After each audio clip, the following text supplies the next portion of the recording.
Hi, I'm Spence Southall at Action Sports Medicine. Today I'm going to be talking about gait as it pertains to adolescent athletes. What we want to do is streamline the athlete's gait, and what we see a lot of times in adolescent athletes is wasted movement.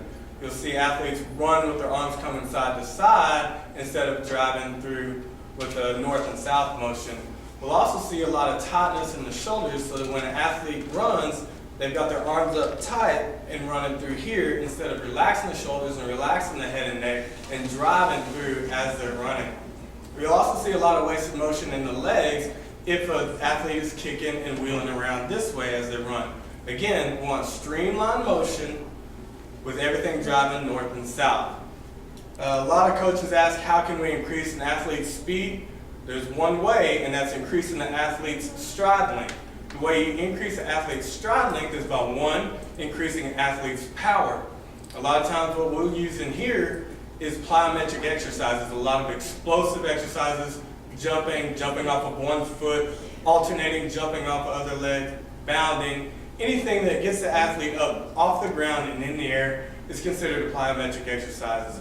The second way to increase the stride length is through stretching. That allows the muscles of the lower extremity to reach out farther. And what you want to also consider, coaches do a lot of hamstring stretching, but we also need to stretch the front of our hip flexors.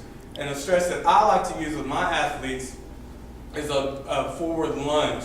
And what I'll have them do is to stretch their left hip flexors, is to step forward on the right foot, keep the left heel on the ground, bend your right knee, and concentrate on driving your hips towards the ground instead of their torso forward.